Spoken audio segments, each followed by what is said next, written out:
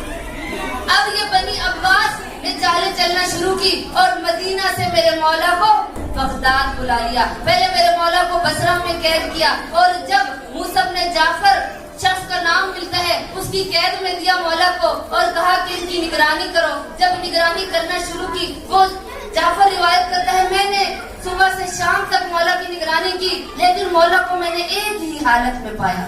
کس حالت میں؟ سجدے کی حالت میں, کہ میرے مولا سجدے کی حالت میں. کا صبح آتا میں روشن دان سے دیکھتا امام سجدے کی حالت میں ہوتے, میں دوپہر کو آتا دیکھتا امام سجدے کی حالت میں ہوتے. کا کنیز کھانا لے کر جاتی, غلام کھانا لے کر جاتا, کھانا ٹھنڈا ہو جاتا تھا لیکن مولا کا سجدہ ختم نہیں ہوتا تھا. آخر جعفر نے تنگ آ کر ہارون رشید کو خط لکھا, تم نے جس کو قیدی بنا کر دیکھا ہے میں اس کی نگرانی کر رہا ہوں, وہ تو ہمیشہ خدا کی بارگاہ میں سر پر سجود ہو کر خدا کی تسبیح و تحلیل کر رہا ہے. بتا تیری اس سے دشمنی کیا ہے؟ میں نے تو اس کو کسی کام میں مشغول نہیں دیکھا. جعفر نے کہا ہارون اس قیدی کو واپس لے لو, میں اس کو قید نہیں کر سکتا.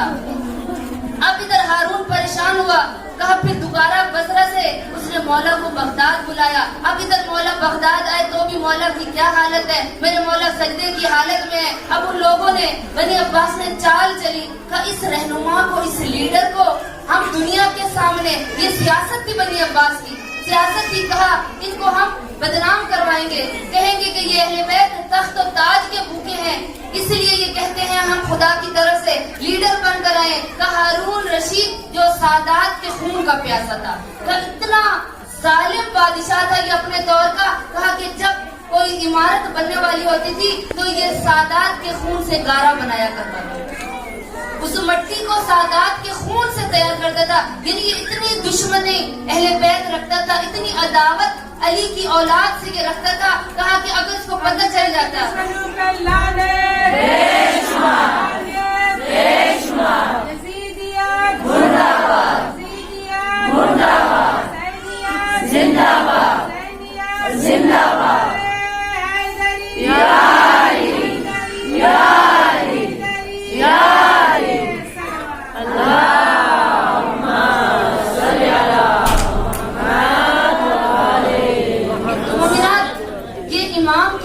تاریخ سنانے کا میرا مقصد صرف اور صرف یہ دیکھیں کہ اہل بیت نے یہ دین اتنی مشکلوں سے ہم تک پہنچایا ہے, کہ یہ شریعت اہل بیت, یہ شریعت خدا جو انہوں نے نافذ کروائی اماموں نے کتنی مشکلات میں, کہ پابند سلاسل بھی رہے لیکن اس بات کو نہیں بھولے کہ اللہ نے ہمیں رہنما بنا کر بھیجا ہے, اللہ نے ہمیں اپنی تبلیغ کے لیے بھیجا ہے. ہر وقت اپنے وظیفے سے سبک دوست نہیں ہوئے. میرے مولا پیغام توحید, پیغام رسالت کو پہنچا رہے تھے لوگوں تک. ہو ہی نہیں سکتا کہ ایک معلم کلاس میں آئے اور اپنا سبق دیے بغیر چلا جائے, شاگرد تیار کیے بغیر چلا جائے, ہو ہی نہیں سکتا. اب جو معلم بن کر آئے تھے کہ پوری بنی عباس نے کہا, ہارون نے جہاں بھی اس کو پتہ چلتا کہ فلاں امام زادے وہاں پر ہیں, وہاں پہ علی کی اولاد رہتی ہے, تو فوراً اپنے حکومت کے سپاہیوں کو بھیجتا, کہا جاؤ سادات کو قید کر کے لے آؤ. اور کیا کرتا تھا کہ جب کوئی عمارت تعمیر ہو رہی ہوتی تھی تو سادات کو ان دیواروں کے اندر چنوا دیتا تھا. یہ پورا بغداد آج سادات کے خون سے رنگین ہے. پھر کہا اس وقت کے امام نے یہ دعا کی تھی, کیونکہ اس وقت سادات کے پاس سے خوشبو آیا کرتی تھی, ایک خوشبو ہوتی تھی مخصوص جو سادات کے پاس سے آتی تھی. کہا وہی خوشبو جب ہمارے 12ویں امام آئیں گے تو سادات کو وہ خوشبو دوبارہ عطا ہوگی. اتنا دشمن تھا اہل بیت سے, محبت نہیں کرتا تھا, اتنی عداوت رکھتا تھا سادات سے کہ اس وقت کے امام نے دعا کی تھی کہ یا بار الہ, اس طرح تو کوئی بھی سید اس زمین پر باقی نہیں رہے گا, ہم سے اس خوشبو کو ہٹا لے. اور اللہ نے دعا قبول کی اور سادات آج اس وجہ سے قائم ہے کہ کیونکہ امام زادوں نے اپنے سید بتانا چھوڑ دیا تھا. اتنا دور حکومت سخت تھا بنی عباس کا. بنی عباس نے ہر طرح کے ظلم اہل بیت پر کرنا شروع کیے. کہا امام موسیٰ کاظم کیونکہ رہنما تھے, جانتا تھا کہ یہ رہنما بن کر آئے ہیں, لیڈر بن کر. سیاست اتنی تھی ہارون رشید کے اندر کہ اب اس نے کیا کیا کہ مولا کو بصرہ سے بغداد بلایا. بغداد بلانے کے بعد مولا کو قید کیا تو کہا ساتھ ایک طوائفہ عورت کا کوٹھا تھا, ایک طوائفہ تھی کہ جو سارا دن اپنے گھر میں موسیقی لگا کر رہتی تھی، سارا دن گانے سنا کرتی تھی۔ امام موسیٰ کاظم اس کے جب قید خانے میں تھے تو مولا نے ایک دن غلام جب کھانا دینے کے لیے آیا تو امام موسیٰ کاظم علیہ السلام نے فرمایا کہ اے شخص جا کر بادشاہ سے کہہ دو کہ میرے قید خانے کو تبدیل کرے۔ وہ غلام گیا بادشاہ کے پاس، ہارون سے کہا کہ امام موسیٰ کاظم فرماتے ہیں مجھے اس قید خانے سے نکال لو۔ کہا کیوں؟ مولا نے کہا ہے تو یاد رکھے وہ میری بہنیں، وہ بیٹیاں، وہ مائیں جو موسیقی سنتی ہیں کہ ہمارے امام نے ایک جملہ کہا ٹھیک ہے یہ قید خانہ کھلا ہے، یہاں پر روشن دان ہے، ہوا آتی ہے، لیکن یہاں پر ایک طوائفہ رہتی ہے جو سارا دن موسیقی لگاتی ہے، تو یہاں پر میرا جسم تو راحت میں ہے لیکن میری روح تکلیف میں ہے، میری روح تکلیف میں ہے۔ مجھے کوئی چھوٹا قید خانہ منظور ہے لیکن جہاں میری روح کو اذیت ملے، میں اللہ کا نمائندہ ہوں، میرے اندر پاک خون دوڑ رہا ہے، میں معصوم ہوں، میں گناہوں سے دور ہوں، میں موسیقی کو برداشت نہیں کر سکتا۔ مولا نے یہ حکم دیا، ہارون نے مولا کا قید خانہ تبدیل کروایا اور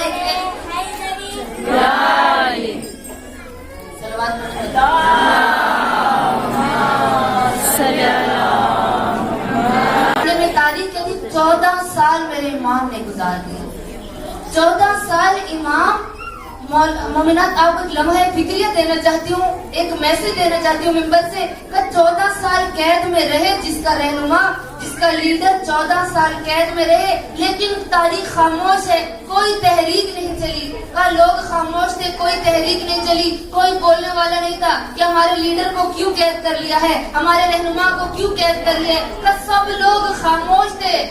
اب یہ خاموشی کیوں تھی کہ امام کو کوئی قید سے چھڑوانے والا نہیں تھا۔ اب 14 سال مولا کا قید خانہ کیا تھا، انشاءاللہ خدا وہ وقت دکھائے کہ ہم جا کر سامرا میں مولا کا وہ قید خانہ دیکھیں کہ اتنا تاریخ قید خانہ تھا کہ میرے مولا رکوع کی حالت میں تھے، رکوع کی حالت میں رہے، کھڑے نہیں ہو سکتے تھے، کہ چھت اتنی چھوٹی تھی کہ میرے مولا قیام نہیں کر سکتے تھے، اور اگر مولا سجدے میں جاتے، اگر کسی ٹائم آرام کرنا چاہے تو پاؤں کو پھیلا کے لیٹ نہیں سکتے تھے، اتنا تنگ قید خانہ تھا کہ میرے مولا نے رکوع کی حالت میں 14 سال گزار دیے۔